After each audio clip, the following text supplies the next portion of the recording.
Via di Porto, in vacanza con Radio Libertà. Al timone Antonino Danna. Al timone la follia, ci ritroviamo in alto mare. In alto mare.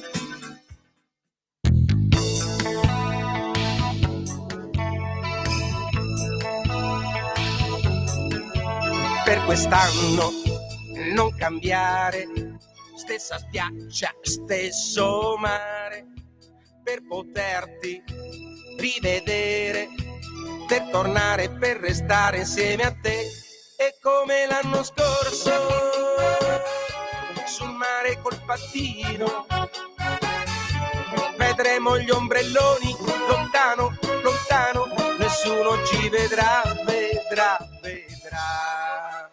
Per quest'anno non cambiare, stessa spiaggia, stesso mare, torna ancora quest'estate, torna ancora quest'estate insieme a me.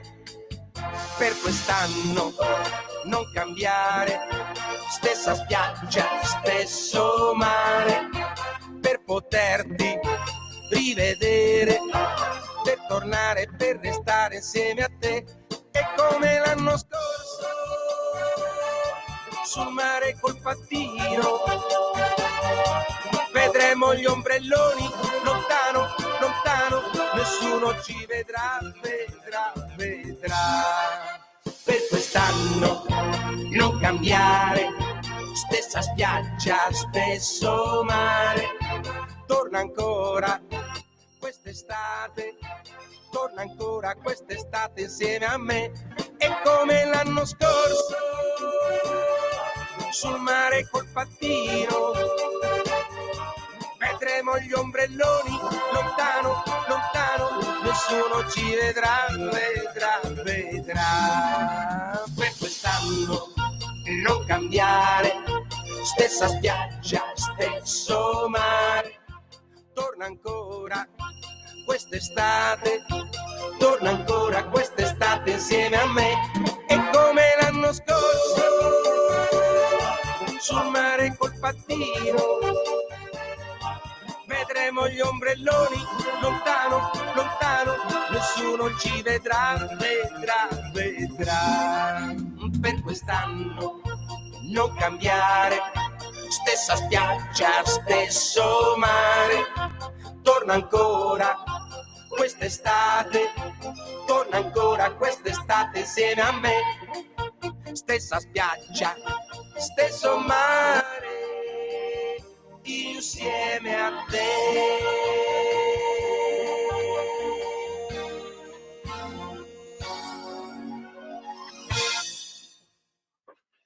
Oh, stessa spiaggia, stesso mare, stessa radio, perdonate. Che diamine, aveva ragione Piero Focaccia con stessa spiaggia, stesso mare. A noi grazie a 1963, amiche e amici miei, ma non dell'avventura. Buon pranzo, siete sulle magiche, magiche, magiche onde di Radio Libertà. Questa è Capitaneria di Porto. Io sono sempre Antonino Danna. Sono le 12 e quasi 35 minuti di questo martedì 12 di agosto dell'anno del Signore 2025.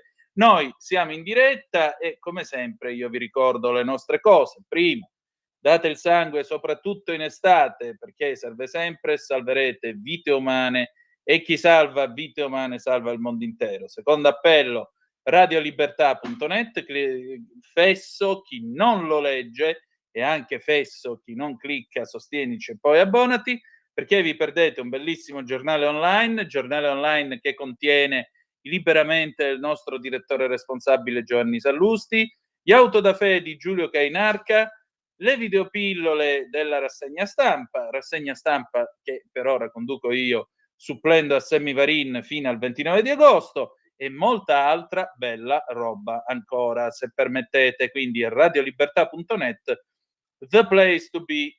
Ancora le nostre coordinate 340 670 9659 se avete voglia di mandarci le vostre zappe o WhatsApp che dir vogliansi, 0292947222 quando lo dirò io, per avere la possibilità di intervenire per telefono in diretta qui da noi. Oggi è martedì, al martedì appunto fino al 18 di agosto partiremo mezz'ora dopo, quindi alle 12:30, e in più non ci sarà il mercatello, proprio per avere nella parte finale della trasmissione il telefono e il microfono aperti per tutti voi.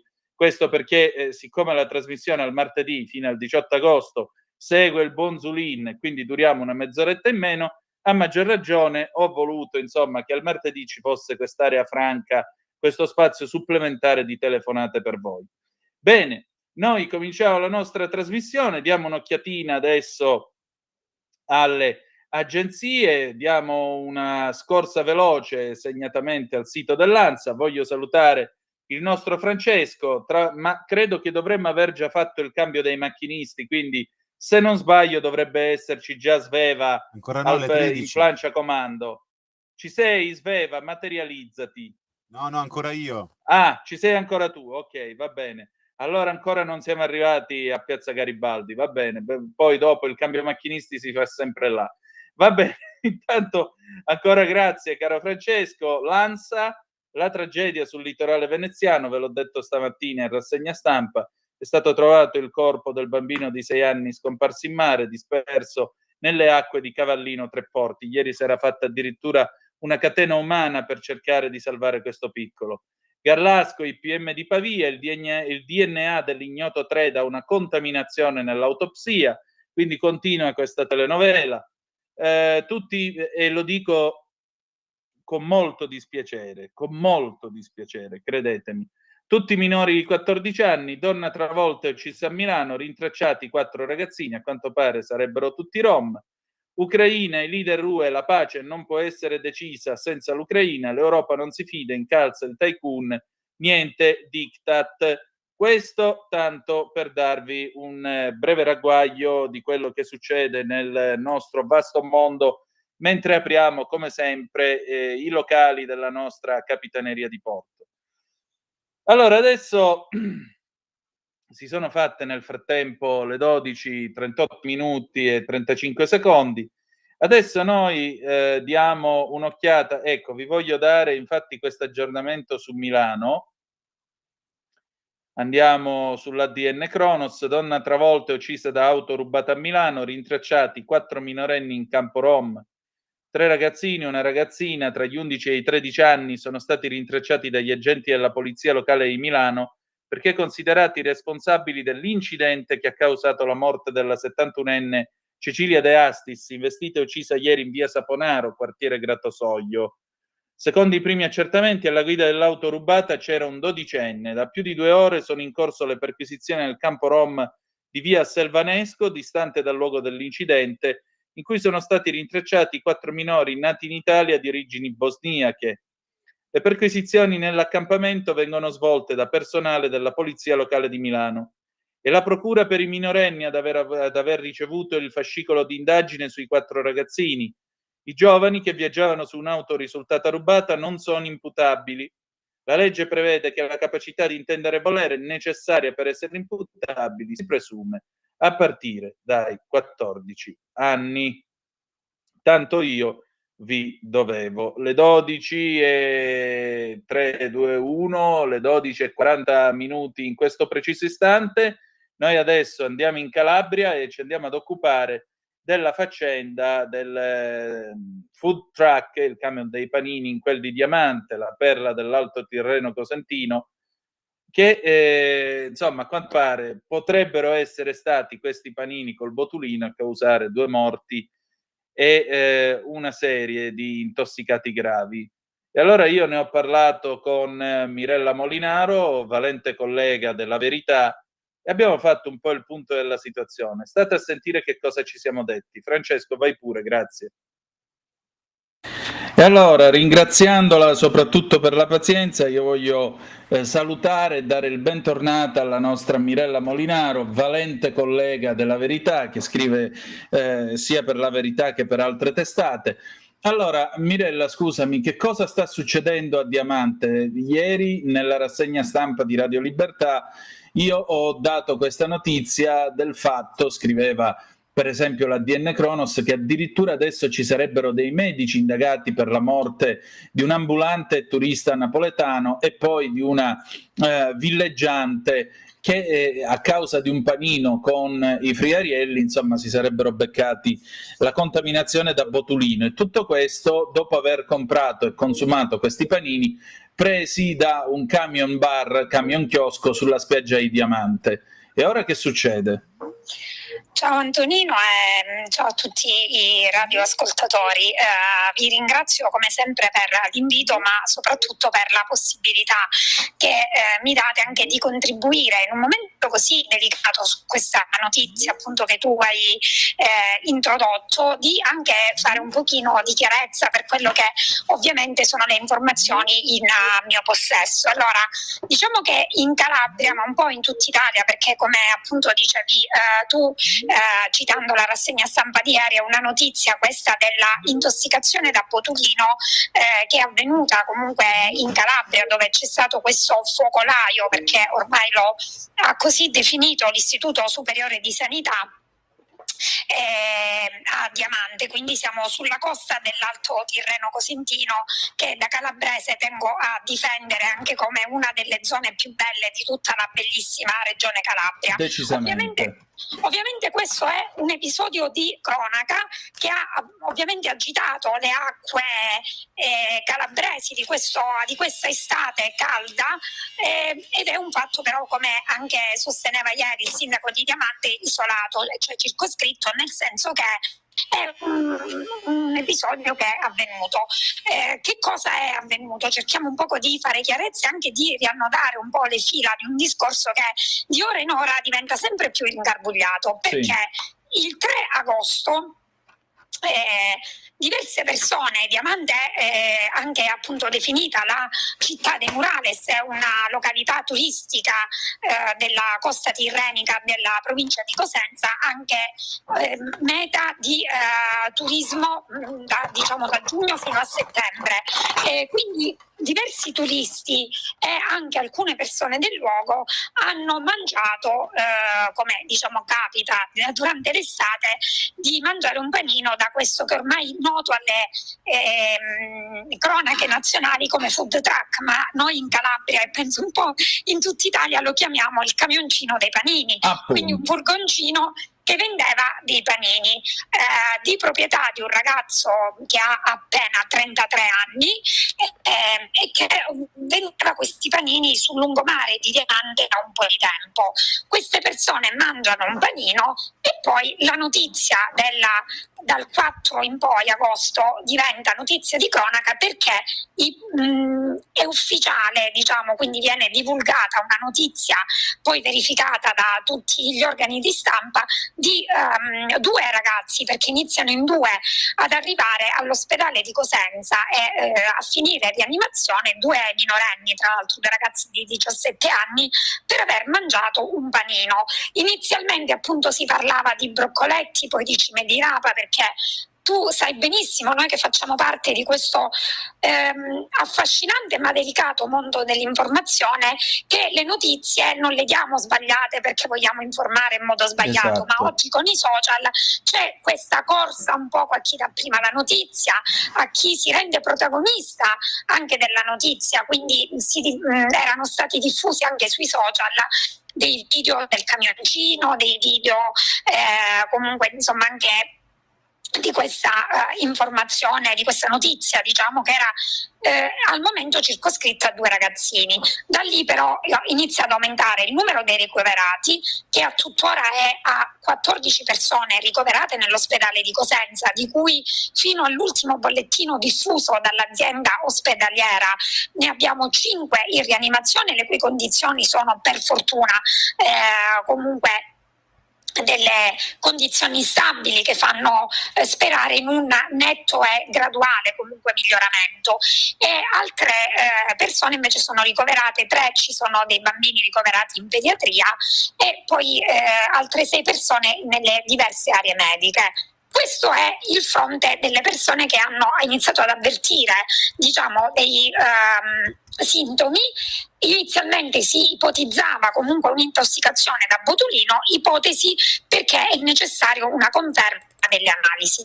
Queste analisi sono arrivate, abbiamo una conferma ufficiale da parte dell'Istituto Superiore di Sanità che conferma che i primi 3 ragazzini che si sono sentiti male, quindi che sono stati tra virgolette appunto analizzati, cioè sui quali sono state fatte delle analisi specifiche, è confermato che si tratta di intossicazione da botulino. Diciamo l'aspetto ovviamente più drammatico di questa vicenda è che purtroppo quello che io nella mia cronaca quotidiana che sto facendo, quindi con l'agenzia di stampa Aggi, è una cronaca praticamente di l'ho definito panino incriminato. Panino incriminato perché ovviamente c'è una inchiesta molto delicata della Procura di Paola che sta analizzando quindi tutti gli aspetti di questa vicenda complessa, quindi il panino è incriminato, ma poi saranno le analisi, saranno i carabinieri del NAS, saranno i consulenti a capire quel panino quanta responsabilità ha, non solo nella intossicazione di queste persone che sono appunto ricoverate, ma anche nella purtroppo morte di 2 persone che sono decedute dopo aver mangiato questo panino. E come si dice nel gergo giornalistico, d'obbligo il condizionale, perché certo. Ovviamente domani sarà eseguita l'autopsia su queste 2 persone. Una di queste è un 52enne che si trovava in vacanza con la famiglia a Diamante, che in realtà si è sentito male dopo aver mangiato questo panino, si è rivolto ad una struttura sanitaria privata, sempre dell'Alto Tirreno Cosentino, però da quando è stato riferito, da quando è diciamo nella disponibilità delle informazioni che arrivano a noi giornalisti, ma anche un poco diciamo vox populi, perché poi queste notizie in questo momento in Calabria, ma un po' in tutta Italia, stanno anche diventando notizie riprese dai social, dai familiari, da chi non ha ovviamente intenzione di fare scalpore, ma semplicemente questa è una notizia che fa paura, quindi fa paura a chi legge, fa paura a chi ascolta,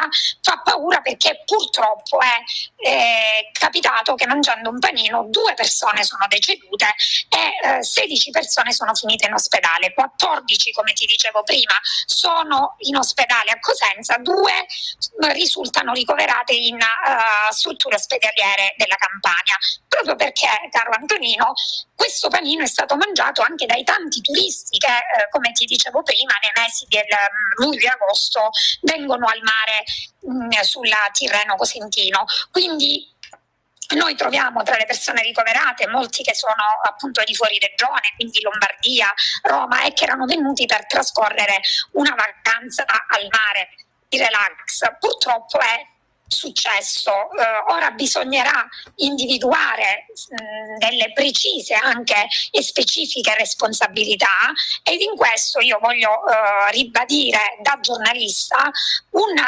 encomiabile lavoro della Procura di Paola, perché il procuratore capo Domenico Fiordalisi sta seguendo questa vicenda in maniera veramente attenta, scrupolosa, e anche del sostituto procuratore, la dottoressa Maria Porcelli, perché diciamo in piena estate, quindi anche in procura insomma ci sono le ferie, si lavora di meno, loro stanno seguendo questo caso in una maniera, con un'abnegazione, un lavoro encomiabile, proprio perché si tratta di un fatto molto delicato, tra l'altro con notizie che si rincorrono e cambiano da un momento all'altro, da minuto in minuto, perché non è facile cercare di capire che cosa è successo, non è facile anche avere un numero esatto delle persone che sono praticamente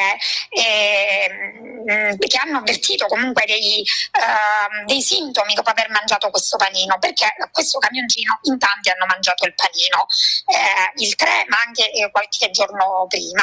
E poi voglio sottolineare anche il lavoro encomiabile fatto dall'ospedale di Cosenza, che è riuscita ad individuare ovviamente la sintomatologia dei primi ricoverati, che erano comunque appunto, come ti dicevo prima, dei ragazzini, ma anche a cercare adesso di monitorare tutte le persone ricoverate, anche chi in una forma forse potrebbe essere anche un po' di preoccupazione. Ci sono diverse persone che si stanno rivolgendo al pronto soccorso di Cosenza che avvertono comunque dei malori, quindi devo dire la verità, abbiamo un grande lavoro da parte, una grande anche collaborazione da parte del NAS, dei carabinieri, dell'ASP, quindi si è attivata una rete. Però la notizia c'è, abbiamo dei ricoverati, abbiamo, come ti dicevo prima, 2 morti, ai quali voglio anche dare un nome e un cognome, perché va ovviamente la vicinanza di tutta Italia, perché è una morte prematura, è anche avvenuta così per aver mangiato un panino. Poi ripeto, ci saranno delle indagini, ci saranno delle analisi, i risultati dell'autopsia che ci diranno con esattezza che cosa è successo, e non compete a me e neanche ai vari leoni di tastiera, perché poi sai benissimo che quando succedono queste notizie si dice tutto e il contrario di tutto. Guarda, te ne dico una io. Ieri sera stavo guardando una pagina Facebook dedicata alle sagre nella provincia di Vibo Valentia, la mia provincia. C'era l'avviso di una sagra in un paese dove mangiavano pane e salsiccia, pane e satizza, per chi chiama dalla Calabria. Ecco, morale della favola, uno sotto ha commentato: sì, andate a mangiarvi i panini. Che è quanto dire. Diciamo che questo è un po' questa è un po' la preoccupazione adesso anche delle istituzioni dell'amministrazione comunale di Diamante, cioè che non si faccia adesso di tutta l'erba un fascio, e che il sindaco Achille Ordine ieri di questa cittadina ha fatto proprio una diretta Facebook per tranquillizzare i cittadini, ma anche per mettere dei punti fermi rispetto a quello che sta accadendo. Ovviamente, come ti dicevo prima, quello che io voglio invece esprimere è una vicinanza comunque alle famiglie delle 2 persone decedute, e quindi ci sarà anche, a nome di tutti i colleghi che fanno informazione, il nostro lavoro deve essere finalizzato anche a diffondere delle notizie. Ecco perché secondo me serve cautela, che è la prima cosa, anche perché bisogna essere sicuri, precisi, ma anche cauti, perché i medici stanno facendo il loro lavoro, i magistrati stanno facendo il loro lavoro. Le 2 vittime, come ti dicevo prima, sono appunto questo signore Luigi Di Sarno di 52 anni che si trovava in vacanza sul Tirreno, e invece Tamara D'Acunto, che era una donna di 45 anni originaria di Praia Mare ma residente a Diamante. Quindi abbiamo 2 persone che in 2 momenti diversi magari della giornata, ora noi non conosciamo con esattezza l'orario in cui hanno mangiato questo panino, per cui il loro destino si è incrociato purtroppo comunque su quella strada del furgoncino. Però noi non sappiamo che cosa è successo. Di certo sappiamo che questa donna si è sentita male, si è rivolta all'ospedale di Cetraro. Non sappiamo come sono andati in maniera lineare i fatti, perché ovviamente la procura ha acquisito le cartelle cliniche, sta proseguendo a fare le indagini, e a noi ci dobbiamo fermare, come dico io, un attimo prima, lasciamoli lavorare e indagare. Al tempo stesso questa donna poi però si è sentita male ed è deceduta. Addirittura nel suo caso è stato anche fatto il funerale, poi il fratello della vittima, tornando da fuori, quando è tornato per il funerale, ha letto dopo il funerale questa notizia sui vari organi di informazione, quindi ha collegato, ha ricostruito che anche la sorella aveva mangiato quel panino, per cui si è giustamente rivolto in procura per cercare di fare chiarezza sulle cause della morte. Quindi che cosa succederà domani, Antonino? Parliamo di elementi di indagine fermi, quindi c'è questa indagine della procura di Paola, domani ci saranno le autopsie sui le 2 persone decedute. L'autopsia del Di Sarno sarà appunto non si farà in Calabria perché lui è morto per strada mentre stava tornando nella sua regione, e invece si farà appunto in Calabria. Domani ci sarà il conferimento dell'incarico per i consulenti medico-legali in mattinata, e nel pomeriggio dovrebbero essere eseguite le autopsie. Ovviamente non avremo un responso immediato, ma i risultati di questi esami autoptici, quando arriveranno, ci diranno la causa della morte di queste due persone. E su questa vicenda quindi abbiamo anche degli indagati. Ora il numero degli indagati purtroppo aumenta di ore in ore, quindi abbiamo certi 9 indagati. Ora mi giunge una notizia che devo però verificare anche di un altro ulteriore indagato. Abbiamo 5 medici indagati. I medici indagati, ribadiamo e appunto spieghiamo magari a chi si sintonizza e non conosce bene tutta la vicenda, sono per le 2 persone decedute.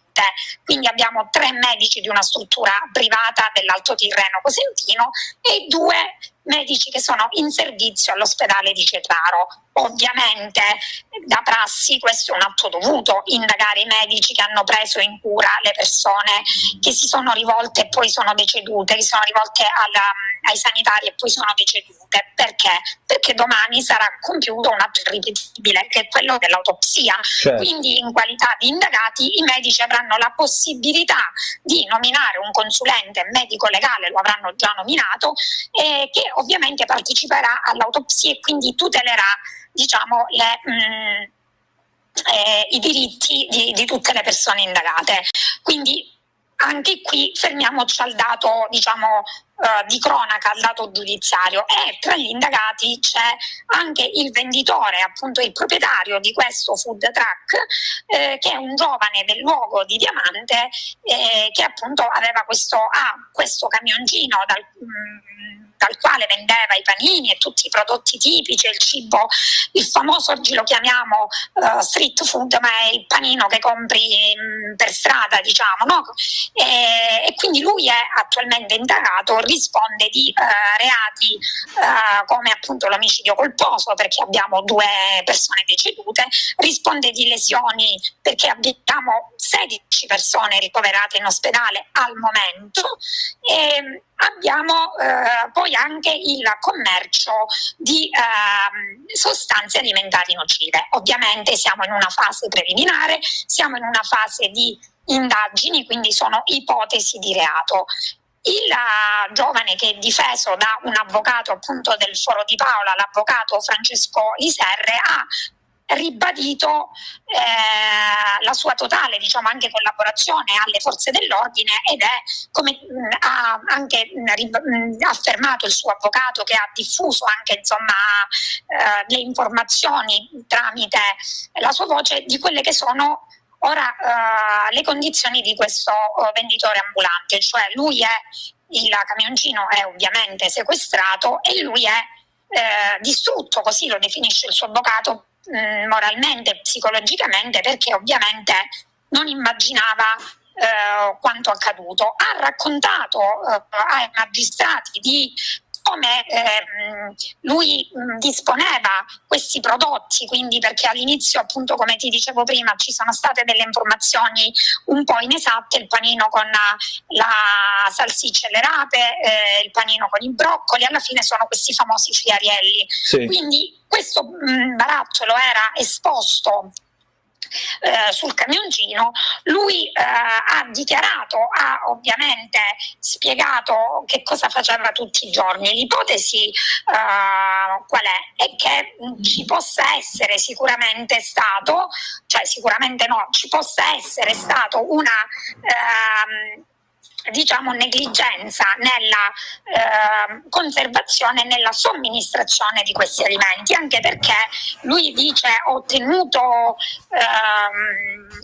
questo barattolo esposto per fare vedere che cosa mettevo nei panini ai clienti, però ovviamente parliamo di prodotti esposti sotto delle temperature che sono state abbastanza anche elevate, perché noi in questo periodo abbiamo avuto in Calabria sempre sui 38, 37, 40 gradi nelle scorse settimane, qualche grado in meno ora, quindi parliamo di temperature elevate. Sempre più liberi, con La tua radio è il nuovo sito che mette in prima pagina opinioni, firme, notizie, uno sguardo nuovo e originale sui fatti che ci circondano. Il nuovo quotidiano online, semplicemente radiolibertà.net. In quanti ti promettono trasparenza, ma alla fine ti ritrovi sempre con la bocca chiusa e non puoi dire quello che pensi. Radio Libertà non ha filtri né censure, ascolta la gente e parla come la gente. Liser che difende questo titolare appunto del food truck, però tiene anche a precisare, quindi perché è giusto sentire insomma le due campane, più che due campane le versioni, tiene a precisare il fatto che dice in realtà lui li teneva in esposizione, ma è stato sempre attento nella conservazione degli alimenti.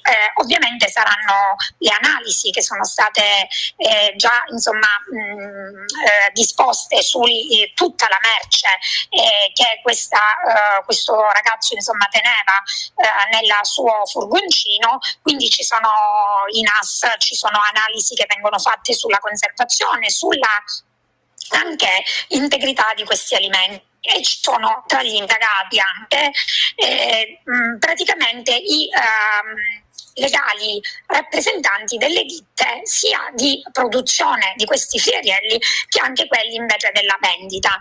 Quindi diciamo che è un'indagine complessa che vede allo Stato 9 indagati con una diciamo monitoraggio anche di altre posizioni che potrebbero essere aggiunte. Quindi abbiamo, ripeto, ci tengo a precisarlo, i medici, 5 medici indagati per i 2 decessi, il venditore e i legali rappresentanti invece che sono praticamente coinvolti per quanto riguarda la somministrazione di questo alimento.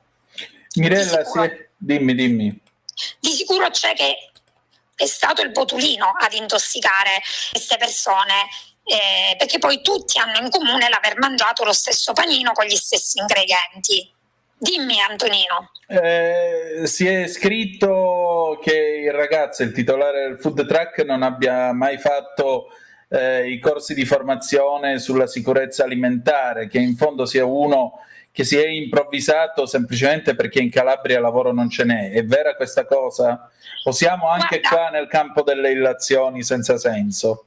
Guarda, le informazioni che io che sono informazioni che cerco di dare dopo attenta verifica da fonti ufficiali e come nel pieno rispetto di quello che le fonti ufficiali possono ovviamente divulgare, perché ribadisco sono indagini in corso, a me questa cosa non risulta, non è stato affrontato. Ti dirò anche di più, l'avvocato del titolare, quindi che si fa adesso portavoce anche di quello che è un sentimento di dolore, di solidarietà che ha espresso questo ragazzo per le vittime, per le persone che sono in ospedale, invece ha riferito pubblicamente che il ragazzo, questo giovane diciamo, lavora da tempo, quindi a Diamante in questo settore, ora non so con precisione, ma da 8-9 anni dovrebbe dedicarsi alla vendita di questi prodotti, che non ha mai avuto problemi di cibo contaminato o cibo avariato, quindi che nessuno, lui ha dichiarato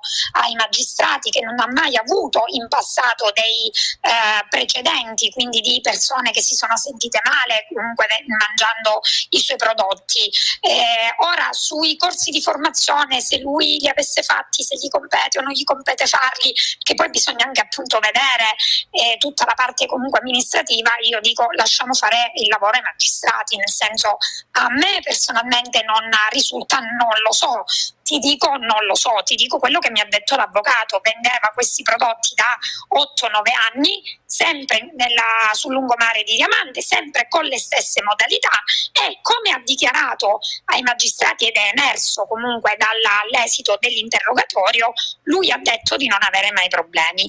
Al tempo stesso però ci sono accertamenti in corso, appunto anche su questo furgoncino, e pare che insomma ci sia che lui non abbia, che c'era un po' di contaminazione degli alimenti, quindi ci sono dei sospetti sulla corretta modalità di conservazione degli alimenti, quindi questo è un aspetto che sarà valutato e verificato ad ampio raggio, ovviamente ripeto, dalle autorità competenti, perché in questo caso sono i carabinieri del NAS che hanno la competenza specifica anche per appurare quindi quali regole siano state o meno rispettate.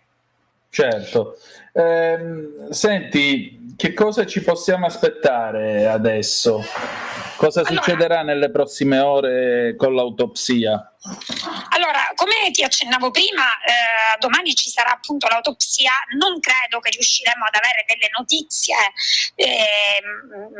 comunque più o meno attendibili all'esito dell'autopsia, perché mi spiegavano appunto alcuni consulenti medico-legali che si tratta di analisi che hanno bisogno di tempo per dare i risultati, quindi si prenderanno i medici legali come da prassi tra i 60 e i 90 giorni per comunicare quindi in procura l'esito di questa autopsia, per cui non credo che domani noi avremo delle risposte da questo esame autoptico esterno, perché poi il campionamento verrà appunto, vengono prelevati domani e vengono poi analizzati in diverse settimane. Innanzitutto io mi auguro e mi aspetto che tutte le persone ricoverate, quindi anche quelle che sono fuori regione, ritornino al più presto a casa. Questo me lo auguro, quindi spero che per loro sia davvero solo una brutta esperienza, una pagina brutta di quest'estate da dimenticare.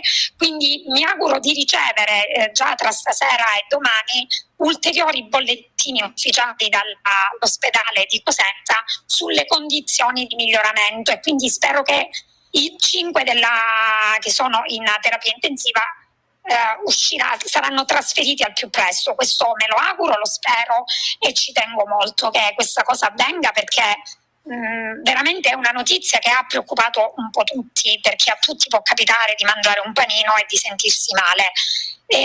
Mi auguro che ognuno riesca appunto a lavorare in serenità. Noi come giornalisti, gli avvocati faranno il loro lavoro, la magistratura, ripeto, sta facendo un ottimo lavoro, quindi lasciamo lavorare tutti, perché dobbiamo comunque essere sempre fiduciosi nel raggiungimento della verità, e ovviamente se ci sono delle responsabilità, delle colpe, devono essere accertate e chi ha sbagliato deve pagare. Questo è pagare, nel senso deve assumersi la responsabilità, perché io penso che in questa vicenda non ci sia un dolo. Ovviamente nessuno ha intenzione di avvelenare una persona, però ci sono delle negligenze che, se ci sono state, se verranno confermate, hanno purtroppo, ripeto, dobbiamo essere cauti, ha avuto delle conseguenze gravi. Ecco, voglio essere molto prudente anche nel parlare, perché non compete a me fare delle affermazioni causa-effetto. Quindi l'informazione che ti do è una situazione ancora ovviamente preoccupante, una notizia che ha un po' preoccupato e agitato tutta l'estate calabrese, perché come ricordavi tu adesso si è un po' diffusa la psicosi, e la Calabria d'estate ha una serie di eventi che sono legati proprio alla promozione comunque del territorio, quindi alla promozione anche della gastronomia locale, per cui mangiare il panino dal camioncino con i prodotti tipici fa parte anche della nostra estate. Sicuramente quello che anche in questi giorni noi stiamo imparando, io anzi sto imparando ascoltando il parere di esperti che a livello nazionale sono stati interpellati su questa vicenda, quindi parlo di ovviamente medici o comunque persone che hanno delle competenze, quindi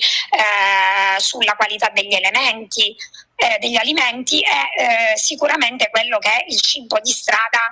Non lo demoliamo, però vendiamolo in maniera sicura, in maniera protetta, in maniera consapevole, cioè dobbiamo tutti rispettare le regole.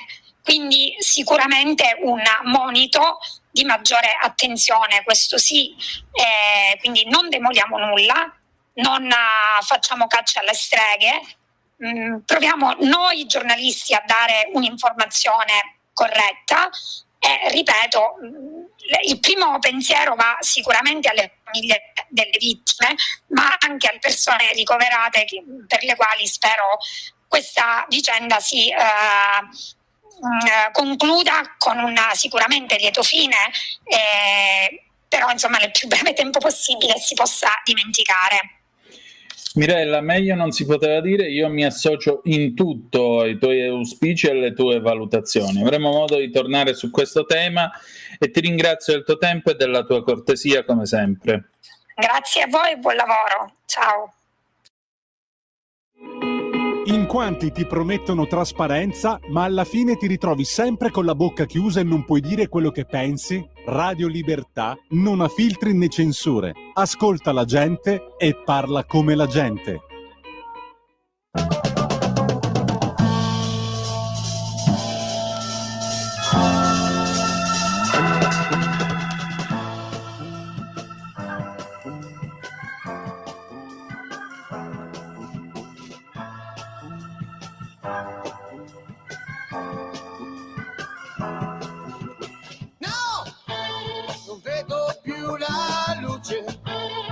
Illuminava il cielo, un cielo trasparente sopra noi. No, non vedo più il tramonto con le sue tinte accese, ma vedo solo grigio intorno a me. Smog, smog, smog, smog. Ora è tanto triste il mondo con questo velo scuro disteso tutto intorno e sopra sé. Io vorrei poter cambiare la triste situazione di un mondo che distrugge ciò che ha. Smog, smog, smog, smog.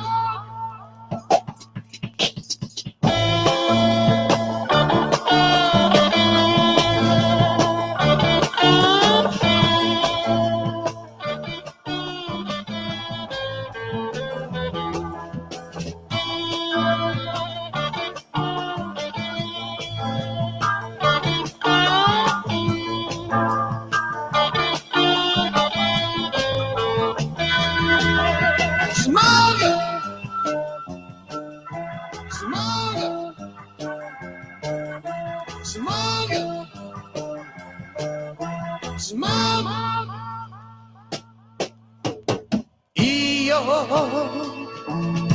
mi ricordo, sai, un cielo azzurro e un mare blu, blu come i suoi occhi,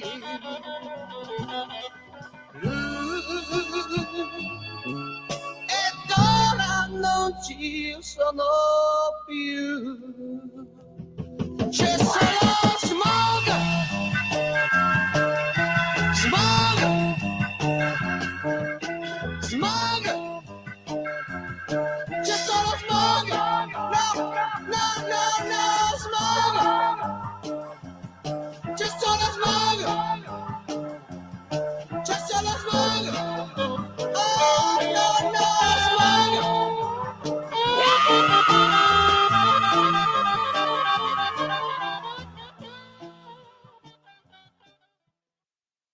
Buongiorno Antonino, a te la linea.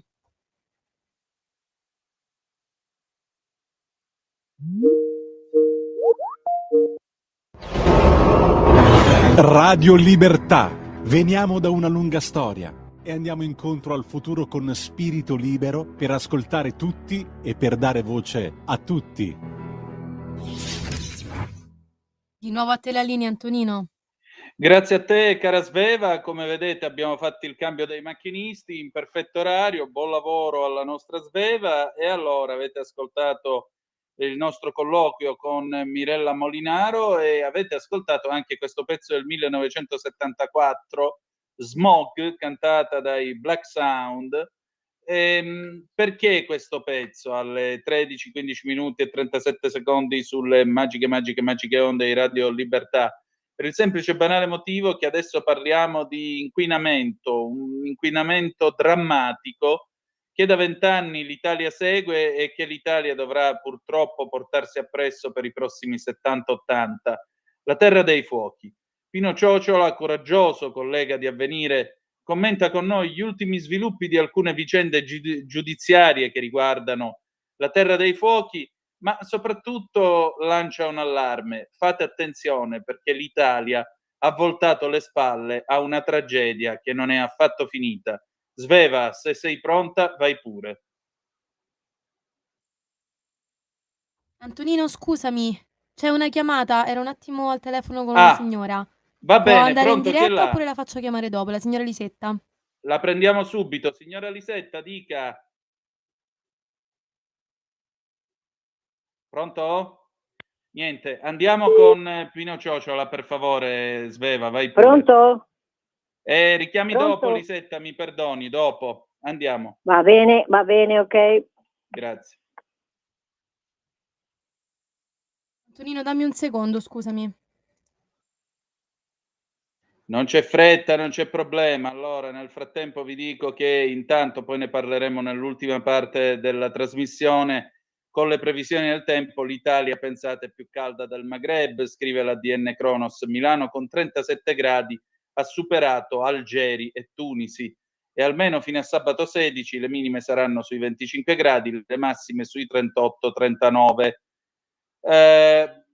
Tra l'altro questo è il meteo.it ripreso dall'ADN Cronos. Pensate che a Milano negli ultimi 3 giorni si sono registrate minime di 27 gradi, valore quasi super tropicale.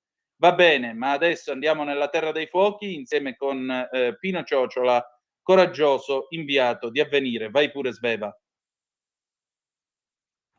E allora io ho il piacere di ritrovare oggi l'amico e collega Pino Ciociola, che da oltre 20 anni segue il dramma della terra dei fuochi in Campania, ma anche delle terre dei fuochi in altre parti d'Italia. Pino, tu sei un bravissimo collega di Avvenire e in particolare, diciamo, ho chiesto di parlare con te e siamo qua al telefono adesso per questa questione che sta succedendo in questi giorni. Cioè la Cassazione ha annullato la maxi confisca dell'azienda dei fratelli Pellini, che aveva generato, sversando illegalmente qualcosa come 200 milioni di euro di idrocarburi, fanghi industriali, solventi, polvere di fonderia, vernici, piombo, arsenico, cadmio. Ecco, i giudici hanno annullato questa confisca, quindi non è successo niente, tante scuse, arrivederci e grazie. Ma che cosa sta succedendo?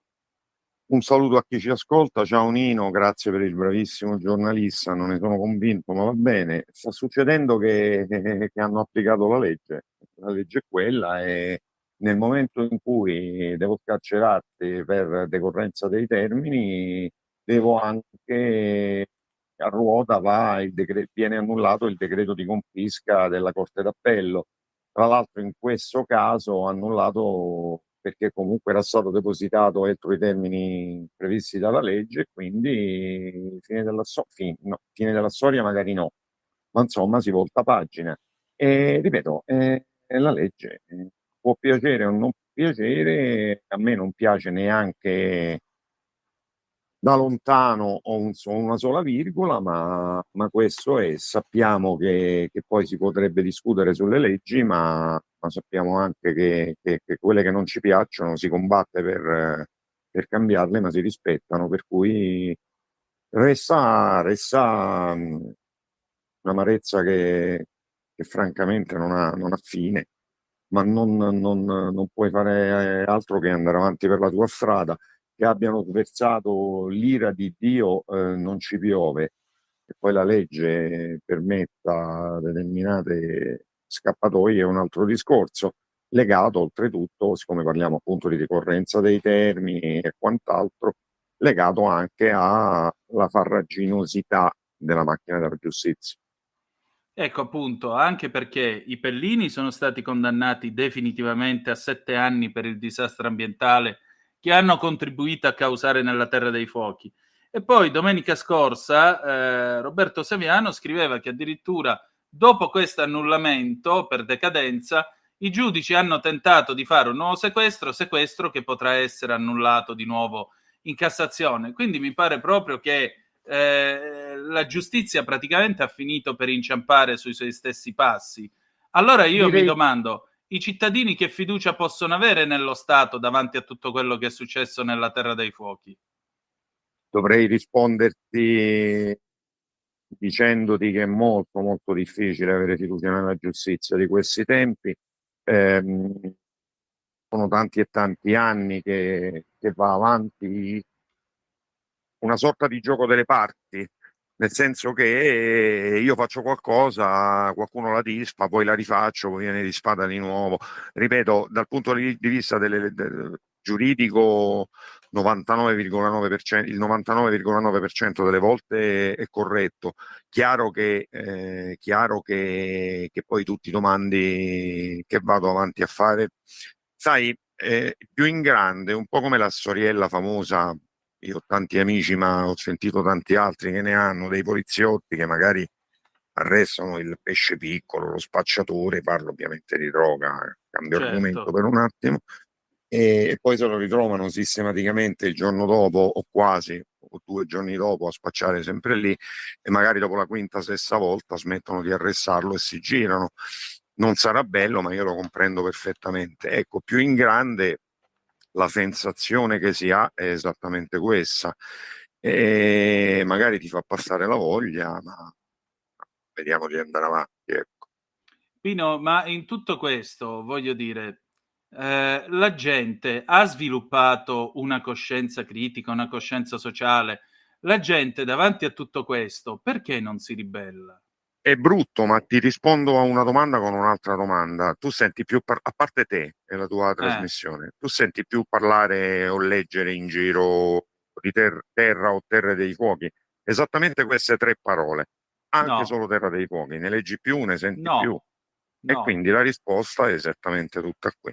Mettici oltretutto che adesso siamo ad agosto, quindi nessuno quasi ha voglia di robe tristi, molto più facile mettersi a leggere sotto l'ombrellone magari il gossip dell'attore, delle chat, degli amanti, delle amanti e compagnia bella, e il quadro è chiuso. E sai, quando qualcosa comincia a essere, quando su qualcosa si comincia a stendere un velo di oblio, e poi diventa sempre più spesso, Certo. il velo. Senti, ma non sarebbe il caso di fare per esempio una legge speciale, un commissariamento straordinario, qualcosa? Voglio dire, lo Stato italiano alla fine ha gettato la spugna con gran dignità, per citare De André. Nino, anche qui è una roba vista e rivista, nel senso che anni fa, io le date non le ricordavo neanche a scuola, figurati adesso, anni fa ci venne presentato in pompa magna l'invio di militari per le strade, e in realtà erano quasi tutti, tranne, se non vado a memoria, posso sbagliare, ma non più di tanto, tranne 50-60 unità, 50-60 soldati, erano già quelli che stavano lì per l'operazione Strade Sicure. Un'altra volta ci presentarono in pompa magna, ministro presente, la storiella dei droni che avrebbero sorvolato diverse parti di Terra dei Fuochi, e i droni non si sono mai visti. 1000 volte abbiamo suggerito le telecamere, qualcuno l'ha messa, magari in posti non particolarmente felici, e sono state distrutte il giorno dopo. Il problema è che molto spesso in questo paese, non solo per la Terra dei Fuochi, si fanno gli spot, solo che gli spot durano 30 secondi, insomma, come quelli in TV.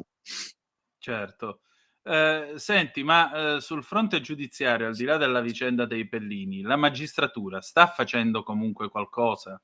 Sta Anche qui, continuando questa lotta oppure ormai tutto sommato ne prendiamo atto che la gente muoia o campi e vabbè? anche qui è una storia che si ripete sempre uguale, nel senso che le inchieste si fanno, forse adesso, magari adesso un po' meno di prima, solo che poi non si quaglia mai, cioè i rinvii a giudizio, curiosamente, poi a processo si va praticamente quasi mai o sempre.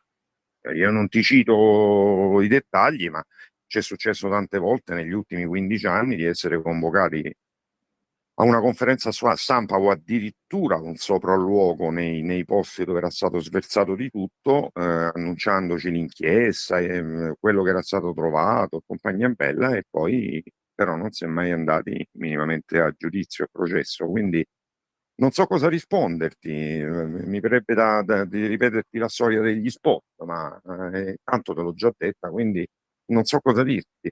Mettici in più che vedo una quasi assoluta indifferenza della stessa gente che vive in terra dei fuochi, e le somme le può tirare chiunque ascolta. Senti, tra qualche mese si dovrà votare in Campania per scegliere il nuovo presidente della regione. Il tema della terra dei fuochi, da quello che tu annusi in giro, entra in questo dibattito In politico questo o momento no? assolutamente no, in questo momento quasi per niente, se non per niente. Guarda, in questi giorni, credo lo saprai, credo lo sapranno tutti, c'è quest'altro incendio un po' Sì, delirante sul Vesuvio. Io ero lì in quei giorni dell'incendio di qualche anno fa, e probabilmente terrà banco adesso questo, ma tieni conto che come tutto poi si brucerà nel giro di poche settimane, e quindi non servirà nemmeno a far ricordare alcune cose a qualcuno. E quindi no, non credo che l'inquinamento, qualcuno magari potrà anche tirarlo fuori, però ti dico che dal punto di vista proprio della comunicazione, dell'efficacia, conviene tirar fuori un argomento che sulla gente non ha praticamente quasi più presa? appunto, anche questa è una bella domanda e naturalmente la risposta è no. Perché tirare fuori un argomento che non Punto. fa più presa? Non mi Pe conviene, no? peccato però che dovrebbe essere politica politicata, visto che riguarda la vita di tanti cittadini che poi vanno a votare, vanno alle urne e vanno a scegliere chi è che guiderà la loro regione nei prossimi anni. Decisamente sì, ma tutte le giunte di qualsiasi colore, regionali, di qualsiasi colore, susseguitesi alla guida della Campania, non hanno, tranne qualche dettaglio, fondamentalmente cambiato politica, ma questo mi interessa poco. Non hanno cambiato le cose, e questo mi interessa molto. Ecco, non hanno cambiato le cose, questa è una cosa veramente O drammatica. almeno iniziato a cambiare. Allora uno si domanda che senso abbia fare politica in Campania e più in generale nel Sud Italia a questo punto.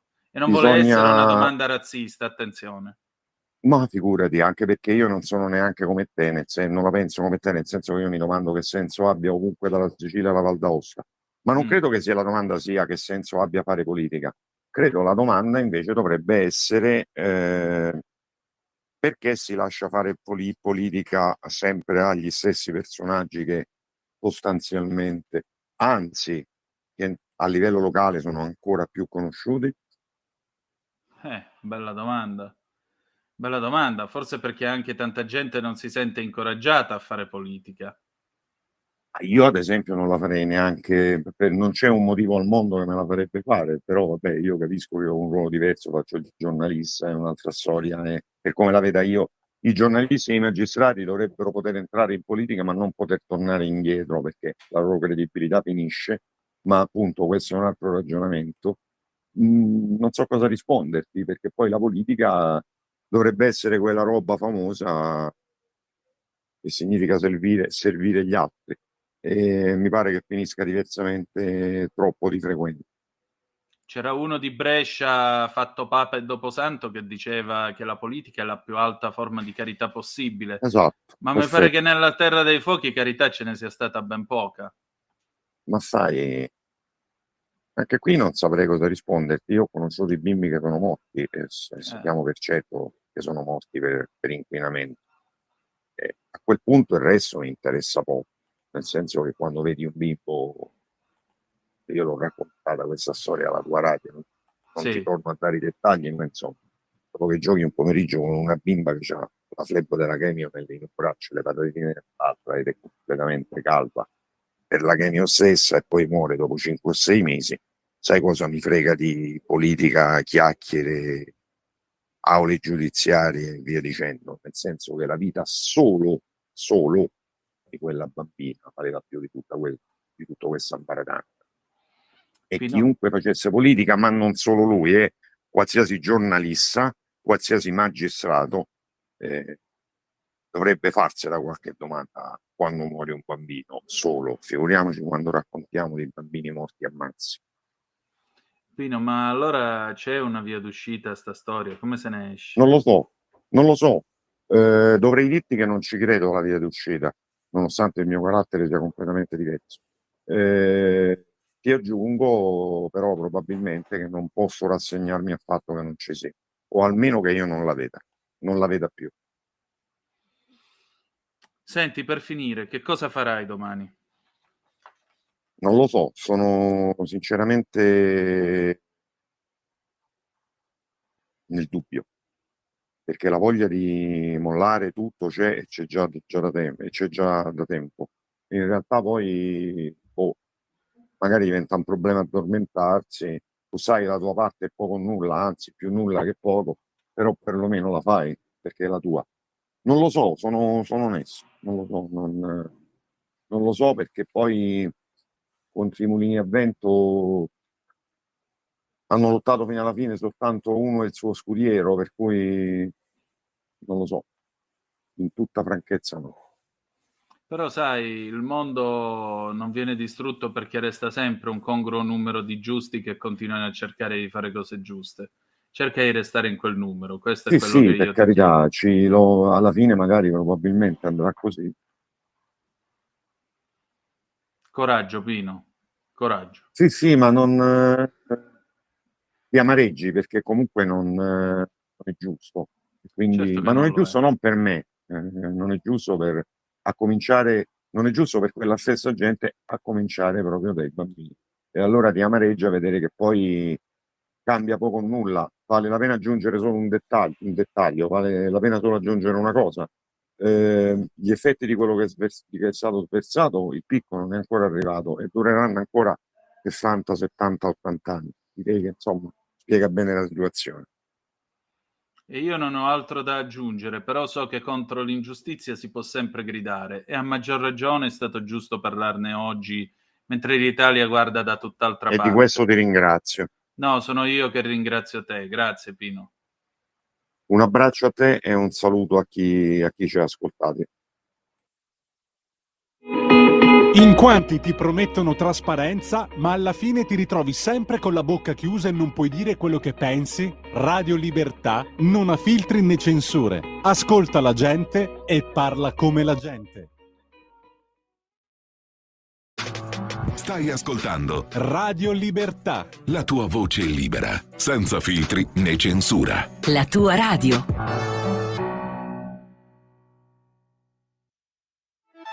Stai ascoltando Radio Libertà, la tua voce libera, senza filtri né censure, la tua radio.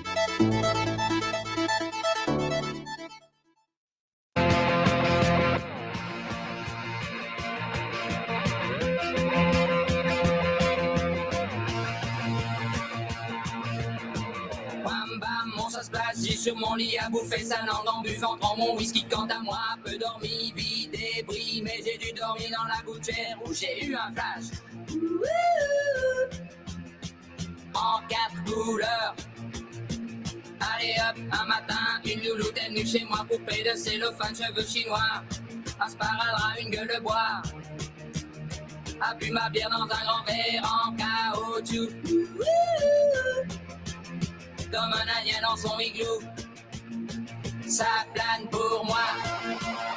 Ça plane pour moi. Ça plane pour moi, moi. Ça plane pour moi. Ça plane pour moi. Allez hop, la nana, qu'elle pas vibration de s'envoyer sur paillasson, limé, ruiné, vidé, comblé. You are the king of the divan, qu'elle me dit en passant.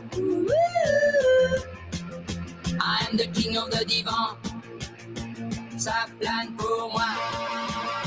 Ça plane pour moi. Ça plane pour moi. Moi. Ça plane pour moi. Ça plane pour moi. Allez hop, t'occupe, t'inquiète, touche pas ma planète. It's not today que le ciel me tombera sur la tête et que la colle me manquera. Ça plane pour moi.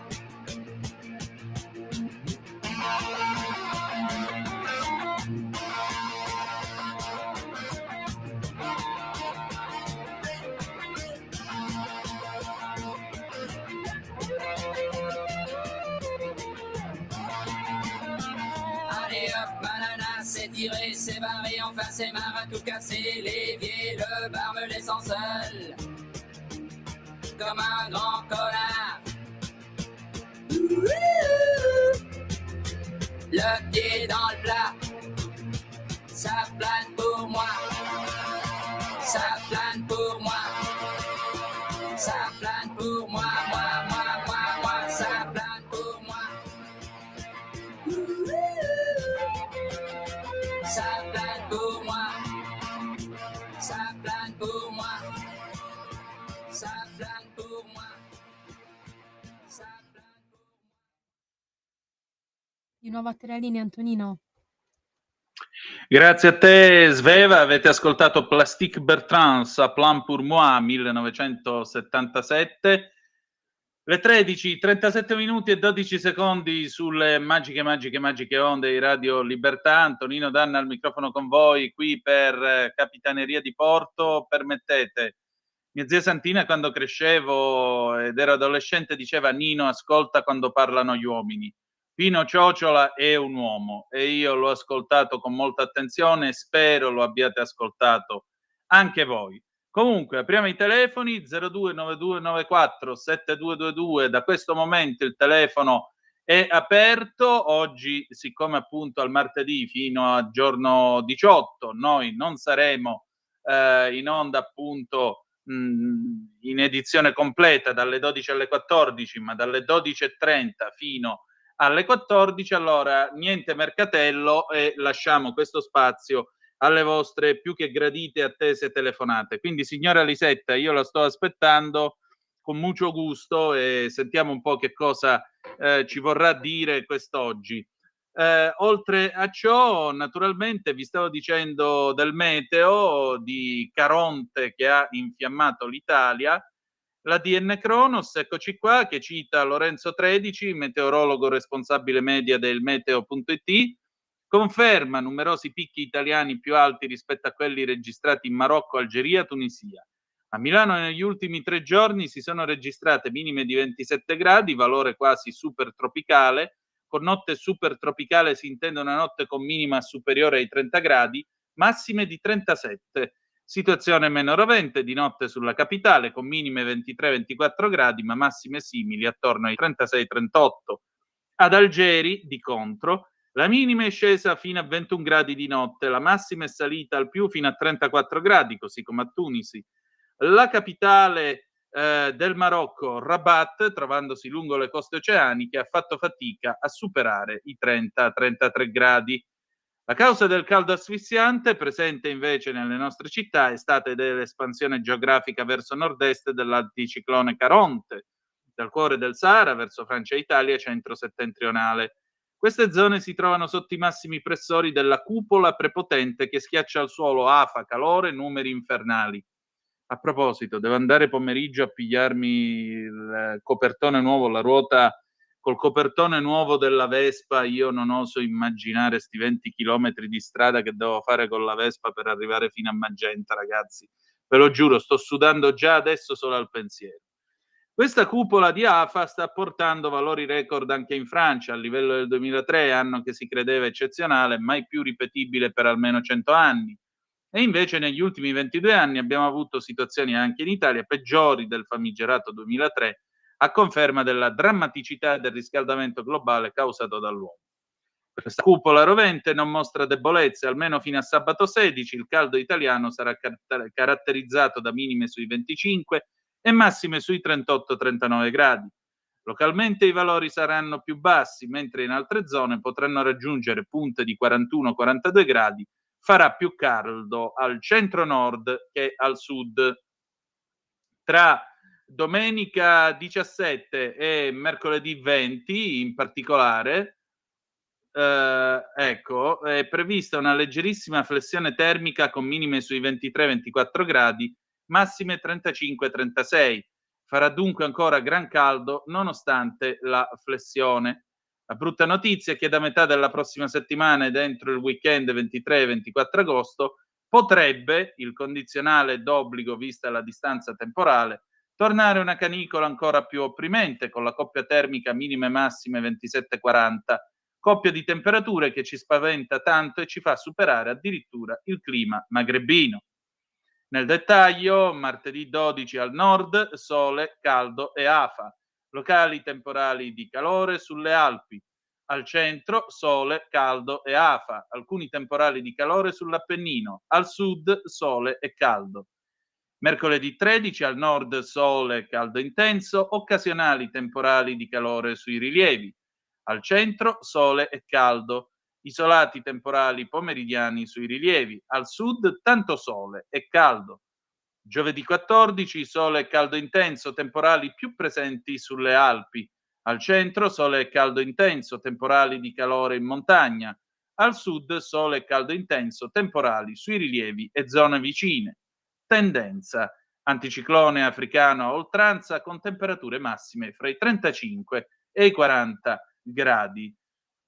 Che fortuna! Dio mio, che fortuna! Le 13:42 minuti e 22 secondi sulle magiche onde di Radio Libertà.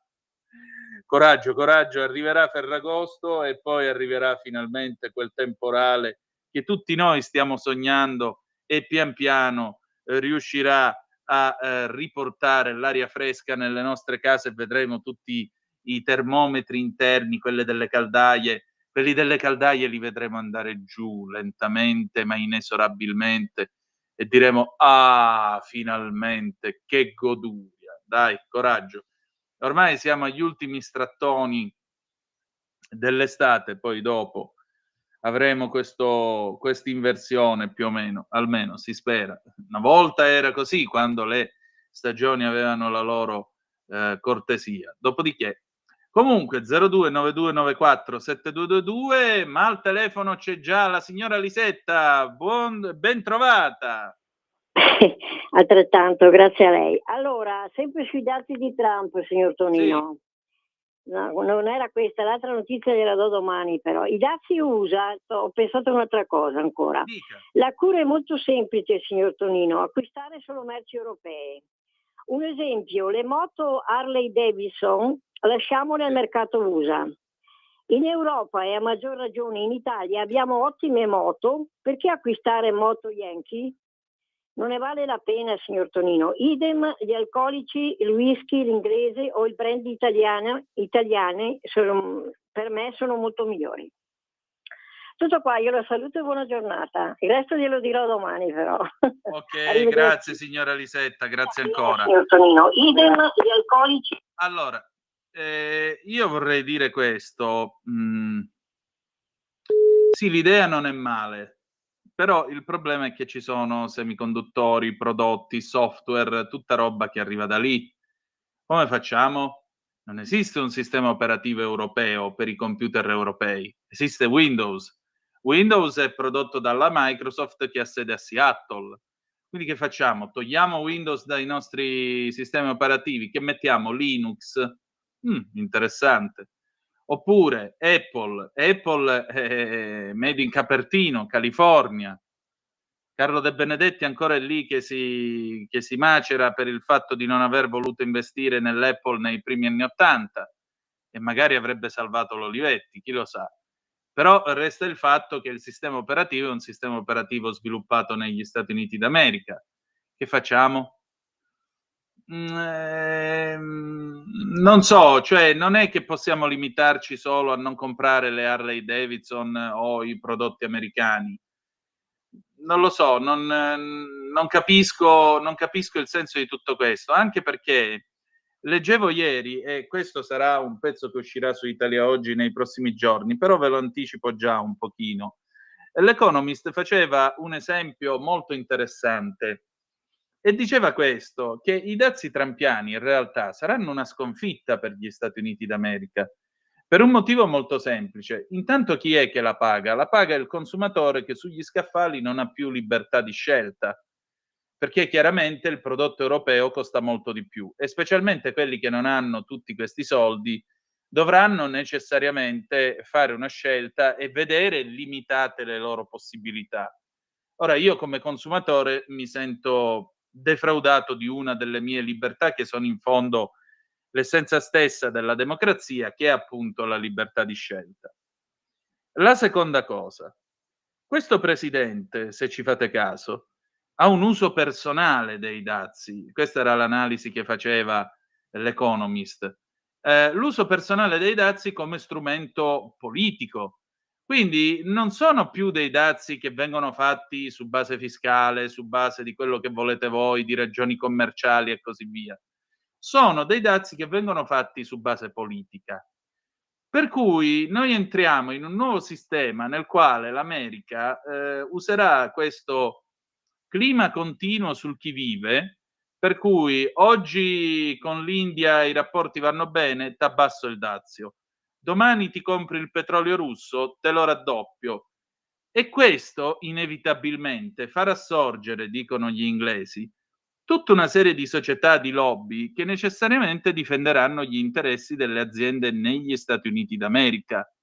Quindi che cosa succederà? Succederà che il mercato americano finirà per chiudersi e verranno venduti dei prodotti e favoriti dei prodotti non per la loro qualità, ma per il semplice fatto che se domani qualunque successore di Trump dovesse decidere di abbassare per esempio i dazi ai prodotti che arrivano dall'Europa, si troverà addosso le varie compagnie di lobbying, le varie società di lobbying, che gli daranno addosso in una maniera spietata. È questo il vero problema. E gli inglesi temono, e se permettete mi aggiungo al loro timore, credo che sarete in tanti ad aggiungervi a questo timore, che questo sistema durerà ben oltre il momento in cui Trump lascerà la Casa Bianca e se ne andrà a giocare a Mar-a-Lago nel suo bellissimo resort golfistico in Scozia.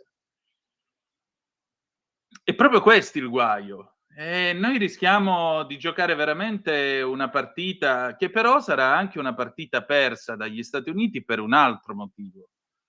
Il motivo sarà che a furia di chiudere il mercato, proteggerlo con i dazi, usare i dazi come una clava, inevitabilmente altri mercati si affacceranno al mondo e altri mercati gradualmente vedranno l'afflusso dei consumatori. Dipende dalla qualità e dall'offerta dei mercati, perché noi in teoria, se fossimo una realtà politica seria, intendo l'Unione Europea, anziché occuparci di queste fesserie del green e tutto il resto, acquisiremmo un peso specifico politico e un mercato di 400 milioni di anime, quindi ben più grande di quello americano, necessariamente diverrebbe molto ambito da altre realtà. Mentre invece ognuno va in ordine sparso, ognuno fa quello che vuole, ognuno vediamo, facciamo, famo, yemenamo, insomma tutta questa roba così confusa, senza senso. Ancora il telefono aperto allo 0292947222 se volete intervenire, sono le 13:49, noi abbiamo ancora 7-8 minuti di trasmissione, poi ci saluteremo come sempre con Fausto Papetti che per oggi intonerà Harlem Notturno del 1972. La collega Manuela D'Alessandro sull'Aggi scrive: caso Garlasco, questa è la notizia di apertura, del sito dell'Aggi, il DNA ignoto trovato nella bocca di Chiara Poggi contaminato da un'altra autopsia. E non aggiungo altro, direi. Poi ancora, auto pirata a Milano, alla guida un tredicenne, Salvini radera al suolo il campo Rom. 3 bambini e una bambina accusati di omicidio stradale aggravato dall'omissione di soccorso, nessuno è imputabile perché troppo piccoli. Allora vediamo che cosa scrive l'Aggi a proposito della notizia che vi abbiamo dato su quello che è successo a Milano, l'investimento della signora Cecilia De Astis, 71 anni, che ieri è stata travolta al quartiere del Gratosoglio da questa macchina rubata. Questi minori di 14 anni, 3 bambini e una bambina, addirittura ora l'Aggi precisa che il bambino alla guida dell'auto che ha investito e ucciso la signora De Astis ha 13 anni. Sulla Citroën che ha travolto la donna di 71 anni c'erano anche una bambina e un bambino di 11, un altro ragazzino di 12. 2 sono fratelli, tutti nati in Italia da famiglie nomadi di origini bosniache. Nessuno di loro imputabile perché non hanno compiuto 14 anni, sono stati rintracciati dalla polizia locale in un piccolo appartamento, in un piccolo accampamento vicino al luogo dell'investimento, zona quartiere Gratosoglio, dove sono in corso le perquisizioni da oltre 2 ore.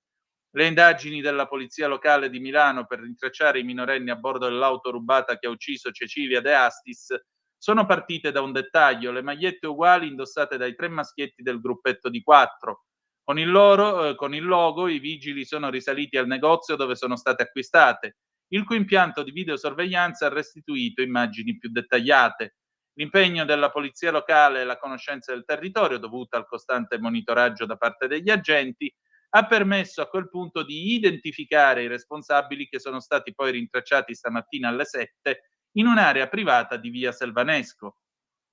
C'è un post che Matteo Salvini pubblica su X e ve lo voglio leggere per intero, un momento che apriamo X, l'ex Twitter ovviamente, apriamo l'account, la pagina dell'account di Matteo Salvini e in particolare Cecilia, 71enne milanese, stava camminando nel quartiere Gratosoglio a Milano in una calda giornata di agosto. È stata travolta e uccisa da un'auto pirata, rubata e guidata, come riportano le cronache, da 4 minorenni rom. Pare di neanche 10 anni. Se quanto riportato dai giornali rispondesse a vero, sarebbe pazzesco. Campo rom da sgomberare subito e poi radere al suolo. Dopo anni di furti e violenze, pseudogenitori da arrestare, patria potestà da annullare. Sindaco Sala e sinistre, ci siete? Una preghiera per la povera Cecilia. Questo è quello che scrive Matteo Salvini su X. Andiamo avanti con le notizie di oggi. Vediamo un po' che cosa abbiamo. La figlia che rinnega la madre: ha ucciso papà, ho paura che faccia lo stesso con me. La collega Manuela D'Alessandro, eccola qua, sarà nostra gradita ospite dopo Ferragosto. Non voglio andare a vivere con mia madre, ho il terrore che uccida anche me, e la paura manifestata anche per vie diplomatiche da C, la figlia sedicenne dell'imprenditore italiano Rafael Alessandro Tunesi, per il cui omicidio è stata arrestata come mandante la moglie e madre della ragazza Elizabeth Gomez Jimenez. A quanto apprende l'Aggi, il 1 agosto i giudici messicani hanno concesso alla donna la libertà vigilata in base alla legge che lo prevede nel caso siano trascorsi più di 2 anni dai fatti senza che si sia arrivati a sentenza. Uscita dalla prigione, la cittadina italo-messicana ha subito chiesto che l'adolescente torni a vivere con lei. L'agguato, che ha portato alla morte a 43 anni di Tunesi nel comune di Palenque, Chiapas, risale al 1 luglio 2022. La ragazza, cittadina italiana, attualmente vive con una conoscente che si è affidata all'avvocato Aurelio Martinez Rosalas, informato anche sugli ultimi sviluppi della vicenda. Contattato dall'Aggi, il legale spiega che la signora Gomez Jimenez ha chiesto che la figlia torni a stare con lei nell'hotel di proprietà del padre, nel quale si trova dall'inizio d'agosto. È vero che le norme giuridiche stabiliscono che i bambini e gli adolescenti debbano rimanere in cura e protezione dei propri genitori, ma la legge chiarisce che questo non può avvenire se dovesse rappresentare un rischio per loro, come evidentemente nel caso di C. Per il legale la convivenza tra madre e figlia sarebbe molto rischiosa. Fonti diplomatiche riferiscono che l'ambasciata d'Italia a Città del Messico segue il caso con la massima attenzione sin dalla prima segnalazione, mantenendo costanti contatti con le autorità locali, fornendo ogni necessaria assistenza consolare. L'avvocato Martinez Rosalas afferma che i pericoli derivano dal fatto che la madre è soggetta a procedimento penale per reato di omicidio aggravato ai danni del padre. C ha espresso il fondato timore che la donna possa ucciderla per questioni relative all'eredità del defunto padre e ha ricevuto minacce da sua madre se non accetta di tornare in Chiapas. Il tribunale sta valutando proprio in questi giorni la possibilità che venga sancito l'affido ufficiale di C alla conoscente. Le paure della sedicenne sono giustificate anche dal contesto in cui, secondo le indagini, sarebbe maturato il crimine. Gomez è considerata la mandante, mentre il suo compagno Geraldo Antonio Quisera Arguello e l'altro presunto killer, Luis Martín Marquimba, Tercero, sono indicati nel mandato di arresto come autori materiali. I due sono reclusi nel carcere di Catasai. Tutti, con ruoli diversi, sono ritenuti responsabili del blitz nel quale Tunesi, proprietario di un hotel di lusso a Palenque, stimato tra i massimi esperti di archeologia maya a livello mondiale, venne ucciso a colpi di pistola da una coppia di killer in moto mentre si trovava a bordo della sua auto vicino alla scuola dove si stava recando per andare a prendere C. Il processo in corso, dichiara l'avvocato Martinez Rosalas, è più o meno a metà. C potrebbe essere chiamata a testimoniare se la procura lo riterrà opportuno. Tuttavia ci sono stati dei ritardi che hanno favorito l'imputata. Non si sa quanto tempo manchi, va considerato che c'è corruzione nel tribunale di controllo, nel tribunale di giudizio della regione 3 di Catasaya e nella procura generale dello stato di Chiapas, Messico. C racconta che una settimana dopo l'arresto di mia madre, il DIF, l'ente per lo sviluppo della famiglia, ha chiesto a mia zia, con la quale viveva inizialmente, di farci delle domande. Mia zia e mia madre hanno esercitato pressioni per farmi dire che mio padre maltrattava mia madre. Poiché mi sono rifiutato e ho detto la verità, per punirmi mi hanno tolto il telefono e bloccato ogni mezzo di comunicazione con l'esterno. Per 2 mesi sono stata completamente isolata in casa. Quando mia madre era in carcere ero costretta ad andarla a trovare. Il viaggio andata e ritorno durava 12 ore ed ero costretta a stare 4 ore con lei. Le sue minacce di punirmi se non fossi andata mi arrivavano dal carcere, dove potevo usare il telefono e c'era il wifi. Con questo noi chiudiamo la puntata di oggi di Capitaneria di Porto. L'appuntamento domattina alle 8:30 trattabili sulle magiche onde di Radio Libertà per la rassegna stampa e poi dalle 12 alle 14 Capitaneria di Porto ancora una volta insieme in questa calda estate 2025. Ci salutiamo con Fausto Papetti, Harlem Nocturno 1972. Grazie per essere stati con noi e ricordate che the best is yet to come, il meglio deve ancora venire. Vi ha parlato Antonino Danna. Buongiorno.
Avete ascoltato Capitaneria di Porto. Stai ascoltando Radio Libertà. la tua voce libera,